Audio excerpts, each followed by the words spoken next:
Good morning, dear students. We are studying about the public um, departmental undertaking and the different type of organizations that are held by the government or public, which is in the category of public. Okay, so the first one already we have studied, and that is about the departmental undertaking, and we studied that some of the features, merits, limitations, all these things about the departmental undertaking. Now next we are going to study about the statutory corporations. Okay. So the statutory corporations are came into existence by following a special act by the government. Okay, so the one particular act will be made, and in this act all the details about the organization will be clearly specified. Okay, so this how the statutory corporation is to be formed, how it will be doing its activities, the rules and regulations, and all the details regarding that functioning of this statutory corporation is clearly mentioned in this special act. So a particular act is made for running this particular organization or the statutory corporation. So now let us discuss about the statutory corporation. The statutory corporations are public enterprises brought into existence by a special act of the Parliament. The act defines its power and functions, rules and regulations governing its employees and its relationship with the government departments. So all the details about that. So how this department will be functioning, the power and the functions, what are its power and what are its functions, all these things are clearly mentioned. Rules and regulations governing its employees and its relationship with the government departments. So how the employees will be there, how to handle the employees, all the rules and regulations regarding the employees and its relationship with the other government departments. All these things are clearly specified in the act. When it is comes into existence, the act is clearly specifying all these things, and the company will be running based on the act that is created. This is a corporate body created by the legislature with defined powers and functions, and is financially independent with a clear control over a specified area or a particular type of commercial activity. So this is a corporate body. So when we studied about the company, we studied that it has got a separate entity, and this also has got a separate entity. It is not connected, or it is like when we studied about the government department, we understood that it is a part of the government itself. So it is not having much amount of independence, and this is entirely independent. We can say that it is. We cannot say that it is entirely independent, but it has more independence than the departmental undertaking. So the departmental undertaking is as a part of the government. It is a government department. So it is not. It is having so much amount of restrictions from the government side, but this one is having little more freedom than the departmental undertaking. It is a corporate person and has the capacity of acting in its own name. Statutory corporations therefore have the power of the government and a considerable amount of operating flexibility of private enterprises. So it is having some amount of flexibility just like the private enterprises. So the private companies are having more freedom. There is no much government regulations, and this one also is not just like the private companies. It is having a lot amount of freedom. Flexibility is more present in this one. Now next we are going to study about the features of the statutory corporations. Let us see what are the features or importance that the statutory corporations can have. Statutory corporation have certain distinct features which are discussed as below. Statutory corporations are set up under an act of Parliament and are governed by the provisions of the act. The act defines the objects, power, and privileges of a statutory corporation. So the statutory corporation is formed by a special act, and in that act all the details about that, so what are its power, what are its functions, what are the rules and regulations, everything is clearly specified. Okay. This type of organization is wholly owned by the state. The government has the ultimate financial responsibility and has the power to appropriate its profit. At the same time, the state also has to bear the losses, if any. Okay, So this is fully financed by the state, or we can say the government. Okay, so the government is investing money for this one. The entire capital is invested by the government, and if there is any profit, then that can be utilized by the government, and if any loss is there, then that also has to be bared by the government. So it is fully owned by the government or the state.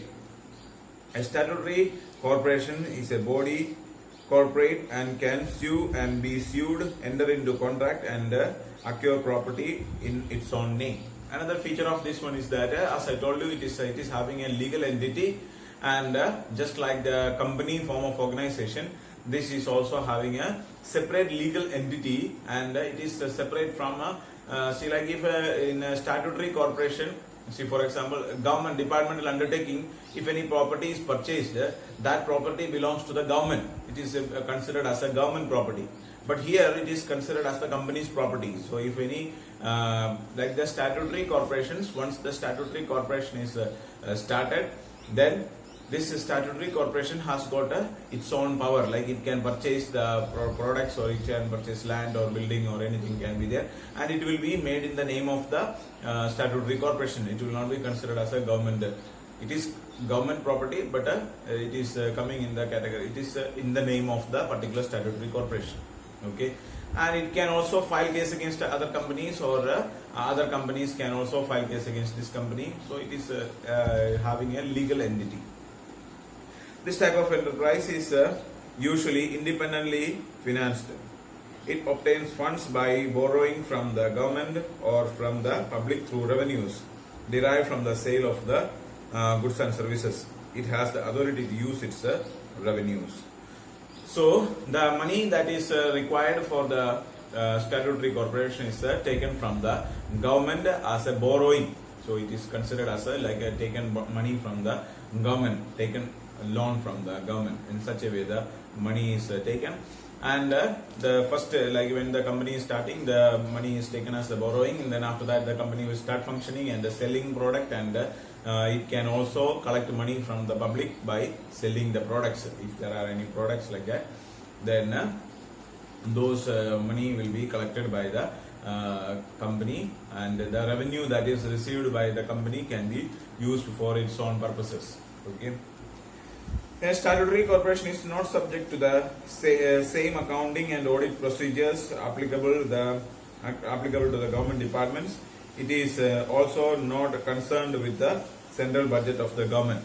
So the auditing and accounting regulations which is in the government departments, so those things are not there in this one. Auditing is there, but it is not coming in. The same procedures are not there for the statutory corporation, same as the government departments. It is not same. Okay, so it is having separate auditing and so on. So it is having a little more amount of freedom. And the budget, it is not a part of the government budget, so it has got its own budget and its own money. Financial appropriation is there, so there is no any kind of issues like that. The employees of these enterprises are not government or civil servants and are not governed by government rules and regulations. The conditions of service of the employees are governed by the provisions of the Act itself. At times, some officers are taken from government departments on deputation to head these organizations. So the employees, like departmental undertakings are there, like if a person who is working in a postal department is considered as a government employee itself. Okay, so it is just like other government organization, wherever they are working, it is the same. But the statutory corporation, the employees of the statutory corporation is not considered as the government employees, or the facilities that are available for the government employees are not the same for the statutory corporations. Okay, so in the statutory corporations, their rules and regulations are there, how what are the facilities provided to the employees. All these things are specified in the Act, and based on that it will be functioning, and time and again it may be changing. Sometimes there is any kind of variations are there that will be mentioned, and it will go on like that. So there is no any like in the statutory in the departmental undertaking, the employees are appointed, and the employees are just as the part of the government, or they are considered as the government employees. but here they are not considered as the government employees, or they may not get all the facilities that are available to the government employees. They will get some benefits almost equal to the government employees they are, but full rights or full freedom is not there for the statutory corporations. So the employees are separate, okay. And also these employees of the organizations, like sometimes people from the government departments may be borrowed, or they can take on deputation. They will be called for, just like a duty, they will be called for, and for doing the activities, or for leading the statutory corporation, or becoming the head of the statutory corporation. They will be taking people from government department sometimes, okay. So then they will take the members, and they will be like on contract basis, they will be working. See, for example, for 6 months or 1 year or 2 years, like that they will be working. Then after that, when the company is in, it is mostly in the beginning stage, at the beginning, or when the company is at the beginning stage, then they will be taking some employees from the government departments. And when the statutory corporation start functioning by itself, it can take its own employees, okay, or it can take even the head of the organization can be selected from within the organization, or they can appoint any other person from the external person also can be appointed as the head of the statutory corporations, okay. So these statutory corporations are slightly different from the departmental undertaking. So we studied that the departmental undertaking is just as a part of the government. It is a government department, and the employees working in the statutory departmental undertaking are just like the government employees.